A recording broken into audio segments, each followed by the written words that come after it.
గా నేర్చుకోవాలా? అప్టాక్స్ తో మా ఉచిత లైవ్ వెబినార్లలో చేరండి. ఆల్గో ట్రేడింగ్ కేవలం 10 రూపాయల బ్రోకరేజీ అందుబాటులో ఉంది. ఇప్పుడే అకౌంట్ ఓపెన్ చేయండి.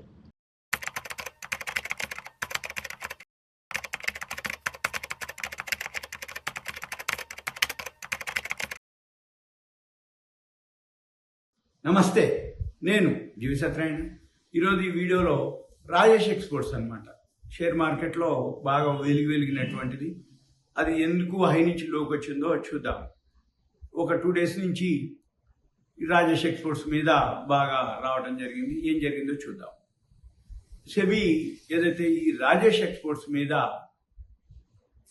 భారీ అకౌంటింగ్ మోసాలు జరిగినాయనే ఆరోపణలతోటి సెబీ వాళ్ళు చర్యలు తీసుకోవడం జరిగింది. దాంతో ఈ రాజేష్ ఎక్స్పోర్ట్స్ షేర్ ఏదైతే ఉందో లోయర్ సర్క్యూట్కి రావడం జరిగింది. ఈ అంటే ప్రతికూల వార్తలు అంటే రాజేష్ ఎక్స్పోర్ట్స్ మీద ఏవైతే న్యూస్ ఉన్నాయో వాళ్ళు ఏం చెప్పారు, సెబీ ఏమన్నది, ఎందుకోసం అది కంటిన్యూగా లోయర్ సర్క్యూట్కి వస్తుందో చూద్దాం. సెబీ ఆరోపణలు ఏంటిది, వీళ్ళు అంటే సెబీ ఏం చర్యలు తీసుకుంటుంది. 15.15 లక్షల కోట్ల రూపాయలు తప్పుడు ఆదాయం చూపించారు వీళ్ళ బ్యాలెన్స్ షీట్, ప్రాఫిట్ అండ్ లాస్లో. వీళ్ళ profit and loss balance sheet పట్టికలో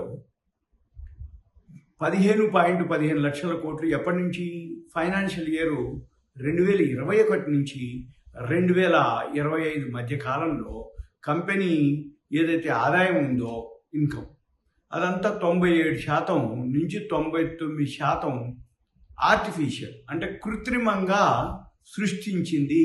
ఇన్ఫ్లేటెడ్ అంటే లేవు, సేల్స్ లేదు, కానీ కృత్రిమంగా వాళ్ళు చూపించింది అనేది సెబీ 109 పేజీల మధ్యంతర ఉత్తర్వుల్లో పేర్కొనడం జరిగింది.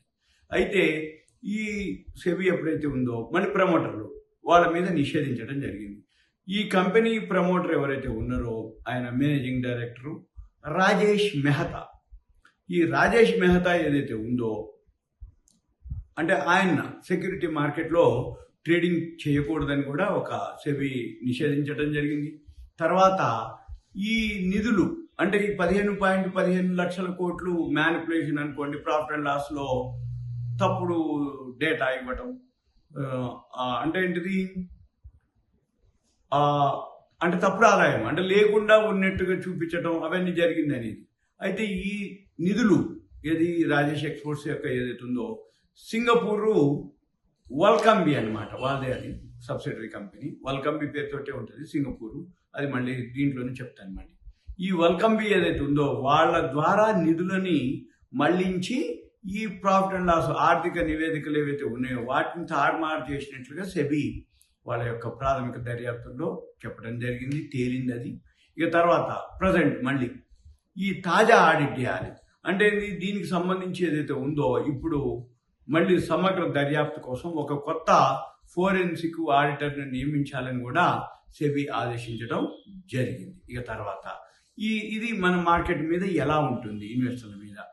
అయితే ఈ రాజేష్ ఎక్స్పోర్ట్స్లో మెయిన్ పెద్ద వాటాదారు ఎవరై అంటే ఎల్ఐసి, లైఫ్ ఇన్సూరెన్స్ కార్పొరేషన్. వాళ్ళు అందులో ఎక్కువ శాతం పెట్టుబడి పెట్టడం జరిగింది. వాళ్ళు సుమారు 10.8%, 10 నుంచి 11%, 10.89% అనమాట. అంత పెట్టుబడి పెట్టారు అందులో వాటాలో. ఏది ఎల్ఐసి పెట్టుబడులు ఏవైతే ఎల్ఐసి దగ్గర ఉన్నాయో ఆ ఫండ్స్ని అందులో పెట్టడం జరిగింది. దీంతో ఎల్ఐసి ఏదైతే ఈ బ్యాడ్ న్యూస్ వచ్చిందో ఆటోమేటిక్గా ఎల్ఐసి షేర్ పడిపోతుంటుంది. దాంతో ఎల్ఐసిలో ఎవరైతే లక్షలాది మంది రిటైల్ ఇన్వెస్టర్స్ ఉన్నారో వాళ్ళంతా కూడా నష్టపోవడం జరుగుతుంది. ఎల్ఐసి పెట్టుబడి పెట్టింది కాబట్టి ఎల్ఐసి నష్టపోతుంది. కాబట్టి ఎల్ఐసి నష్టపోయిందంటే ఎల్ఐసి షేర్ కొనుక్కున్న వాళ్ళు అనుకోండి, ఎల్ఐసికి సంబంధించిన వాళ్ళంతా కూడా నష్టపోతారు ఇన్వెస్టర్. ఇక తర్వాత ఈ రాజేష్ ఎక్స్పోర్ట్స్ ఏదైతే ఉందో ఇక లోయర్ సర్క్యూట్కి రావడం జరిగింది. ఈ సంవత్సరంలోనే పైనుంచి అంటే 42% పడ్డది, 42 కాదు చాలా పడ్డది, మళ్ళీ చెప్తాను కూడా. ఇకపోతే ఈ ఆరోపణలు ఏవైతే జరుగుతున్నాయో ఇది దేనికి అంటే పిఎల్ఐ, ఈ పిఎల్ఐ ప్రయోజనాలని కోల్పోయే ప్రమాదం ఉంది. అంటే జనరల్గా అంటే మనకి స్కీమ్స్ ఉంటాయి, దాంట్లో ఈ ఆరోపణల నేపథ్యంలో కంపెనీ ఏదైతే ఉందో పిఎల్ఐ స్కీముల కింద ప్రయోజనాలు ఉండవు. తర్వాత ఈ కార్పొరేట్ వ్యవహారాల మంత్రిత్వ శాఖ ఏదైతే ఎంసీఏ ఉందో వాళ్ళు విచారణ జరిపే అవకాశాలు కూడా ఉన్నాయని చెప్పేసి నివేదికలు చెప్పడం జరిగింది. అయితే ఇదంతా ఇలా జరిగిన తర్వాత కంపెనీ ఎలా స్పందించింది? ఈ కంపెనీ ఏం చెప్తుంది? దీన్ని తీవ్రంగా ఖండించడం జరిగింది. అయితే వాళ్ళు ప్రకటించినటువంటి ఆదాయ వివరాలు ఏదైతే ఉందో వాళ్ళు సెబీ తోటి కమ్యూనికేషన్ గ్యాప్ అంటే సమాచారం లోపం జరిగింది అనేది, దాంతో ఈ పరిస్థితి వచ్చిందని చెప్పడం జరిగింది. దాంతో వాళ్ళు రాజేష్ ఎక్స్పోర్ట్స్ వాళ్ళు ఈ విషయం చెప్తుంటారు అనమాట. అయితే దీనిపైన అంటే ఈ ఏదైతే ఉత్తర్వులు ఉన్నాయో దాని మీద ఒక సమయం ఉంటుంది, ఒక 21 రోజుల సమయం ఉంటుంది ఏది దానికి రిప్లై ఇవ్వడానికి.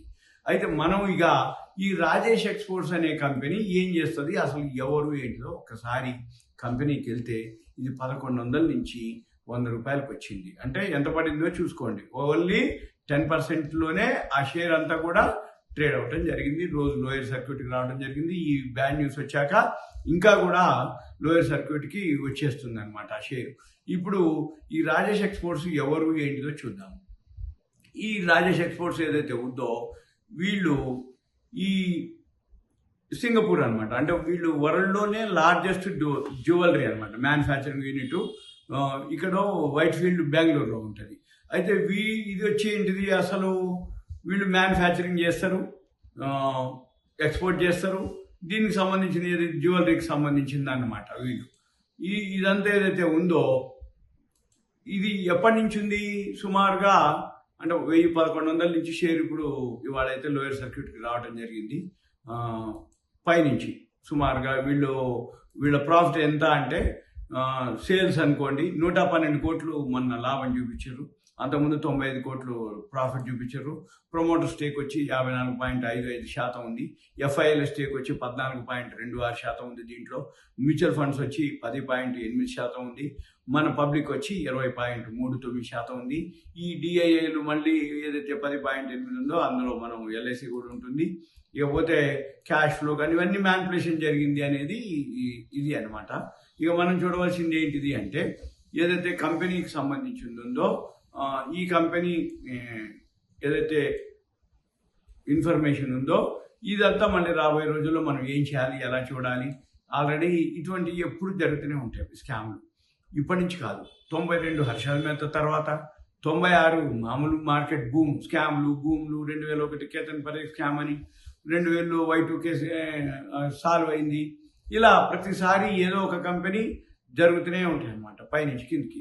అయితే అది బయటకు వచ్చే బదులు మనం చూడవలసిన కొన్ని జాగ్రత్తలు ఉంటాయి. ఏదైతే మీరు కొందలుచుకుంటారో, ఏదైతే షేర్ కొందలుచుకుంటారో మనం ఏం చేయాలి అంటే సింపుల్గా ఒకటే లాజిక్ అనమాట. కంపెనీ యొక్క బ్యాలెన్స్ షీట్లోకి, ప్రాఫిట్ అండ్ లాస్లోకి అది మ్యానిపులేషన్ ఉందా లేదా అనేది మనం చూడాలి అంటే సింపుల్గా ఆ కంపెనీ యొక్క సేల్స్ ఎంత పెరుగుతుంది, లాభం ఎంత వస్తుంది, సేల్స్ ఇంక్రీజ్ ఎలా అవుతుంది లేదు అనేది కూడా మనం అన్ని గమనించాలి. అప్పుడు మీకు ఆ ప్రమోటర్ స్టేకు, ప్రాఫిట్ అండ్ లాస్ అకారణంగా అంటే లాభం సేల్స్ ఎంత పెరిగితే లాభం ఎంత చూపిస్తున్నారు, లాభం ఎంత వస్తే అసలు నిజమేనా అబద్ధమేనా అంటే ఎక్కడ మ్యానిపులేషన్ జరిగింది అనేది కనుక మనం కొంచెం గమనించినట్లయితే మనకి పెద్దగా ఏమి ఉండవు అనమాట. ఎప్పుడైనా కానీ ఇటువంటివన్నీ కూడా జరిగిన తర్వాతనే తెలుస్తుంది. కాకపోతే జరగకముందు కొంచెం జాగ్రత్తలు కనుక తీసుకుంటే అప్పుడు రోజు అప్పర్ సర్క్యూట్లకు పోతూ ఉంటుంది షేర్. మళ్ళీ ఇప్పుడు పట్టం మొదలు పెడితే రోజు లోయర్ సర్క్యూట్లకు వస్తూ ఉంటుంది. ఇటువంటి చాలా జరుగుతూనే ఉంటాయి. అయితే ఇక కొన్ని వేల కంపెనీలు, ఉదాహరణకి మీరు సిడిఎస్ఎల్ కనుక వెబ్సైట్ ఓపెన్ చేస్తే సిడిఎస్ఎల్లో ఎన్ని వేల కంపెనీలు రిజిస్టర్ అయి ఉన్నాయో చూడొచ్చు మనం. 49,149 కంపెనీలు సిడిఎస్ఎల్లో అంటే బాంబే స్టాక్ ఎక్స్చేంజ్ డిమ్యాట్ అకౌంట్లు 49,149 కంపెనీలు 49,149 కంపెనీలు రిజిస్టర్ అయి ఉన్నాయి లిస్టెడ్. కానీ మనకి ఇప్పుడు ఎన్ని కంపెనీలు ట్రేడ్ అవుతున్నాయి, ఎన్ని షేర్లు ఉన్నాయి, అవన్నీ వెళ్ళిపోయినాయి, అవన్నీ లేవు, వందల్లో ఉన్నాయి అనమాట. అంటే 49,000లో 10% వేస్తే 4,900 ట్రేడ్ అవుతున్నాయి. ఇంకా అందులో 10% వేసుకుంటే దాని మీద 10, దాని మీద 10, దాని మీద 10 వేసుకుంటే ఒక 30 షేర్లు 30, 50, 100 వెళ్తాయి అనమాట. మంచి మిగిలినవన్నీ కూడా ఏదో ఒక రూపంలో జరుగుతూనే ఉంటాయి. అందుకని ఇన్వెస్టర్లు బాగా జాగ్రత్తగా అప్రమత్తంగా ఉండాలి. ఇదంతా మీకు అవేర్నెస్, ఎడ్యుకేషన్, ఇన్ఫర్మేషన్ మాత్రమే. Thank you. సెలవు.